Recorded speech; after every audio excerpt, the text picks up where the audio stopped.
इस तरीके से दाल बाटी आपने भी बना ली तो सच में अंगुलियां चाटते रह जाओगे। हेलो जी, राधे राधे। आज की शुरुआत बहुत ही ज़्यादा शानदार होती है। आलू का मसाला रेडी कर लेता हूँ एंड फटाफट से तवा गरम कर लेता हूँ। इसी के साथ ब्रेड लगा देता हूँ। एक साइड आलू का मसाला लगाने के बाद फटाफट तवे पे बटर डालता हूँ एंड उसके बाद फटाफट से उसके सेकने का काम शुरू करता हूँ।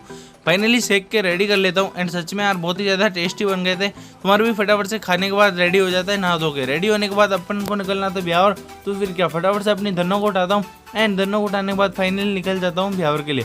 ब्यावर जैसे ही पहुँचता हूँ, ब्यावर पहुँचती सोचता हूँ कि अब क्या करा जाए। थोड़ा सा दूसरा काम भी था तो वो चला जाता हूँ काम करने एंड काम कंप्लीट होने के बाद मैं चला जाता हूँ अपनी गाड़ी को दिखाने।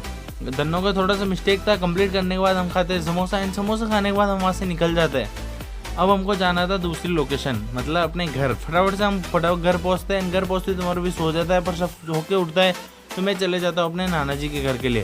दोनों को उठा के निकलता हूँ एंड वहाँ पे जैसे ही पहुँचता हूँ मैं ले लेता हूँ लकड़ियाँ एंड फटाफट से चूल्हे में आग लगा देता हूँ एंड उसके बाद रख देते ऊपर तपेली। अब मेरे मामा जी की लड़की हमारी दीदी बनाने वाले थे दाल, तो फटाफट से पहले ऑयल डाल देते हैं। ऑयल गर्म होती जीरा राई डाल देते हैं एंड कड़ी पत्ते और मिर्ची। उसके बाद डाल देते हैं और भी थोड़ा वो सामान एंड अब उसके बाद डालते हैं लहसुन। डालने के बाद मिक्स कर लेते हैं एंड वो जैसे ही पक जाता है उसके बाद डाल देते हैं प्याज। प्याज डालने के बाद प्याज पकती मिर्ची डाल देते हैं एंड मिर्ची पकने के बाद वो डाल देते हैं मसाला।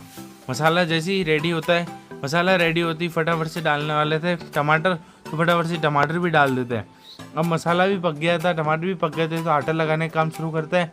इसी के साथ फटाफट से दाल डाल देते हैं एंड दाल जैसे ही डालते हैं इसी के साथ दाल को मिक्स कर लेते हैं। और दाल अब रेडी थी तो फटाफट से दाल को रख देते साइड में एंड इसी के साथ हमारे पे उबले भी रख देता है क्योंकि उस पर हम बाटी बनाने वाले थे। धनिया डालने के बाद दाल साइड में रख देते हैं एंड दीदी आटा बनाने का काम शुरू करता है। फाइनली आटा रेडी हो जाता है तो फटाफट से बाटी के लोहे बना लेते हैं।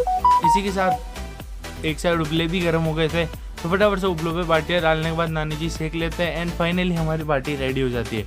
फटाफट से एक थाली में डाल देते हैं एंड फटाफट से चूरने के बाद उसके ऊपर डाल देते हैं घी और डाल देते हैं दाल। सच में बहुत ज़्यादा मज़ा आ गया। व्लॉग अच्छा लगा तो लाइक कर देना। Thank you so much for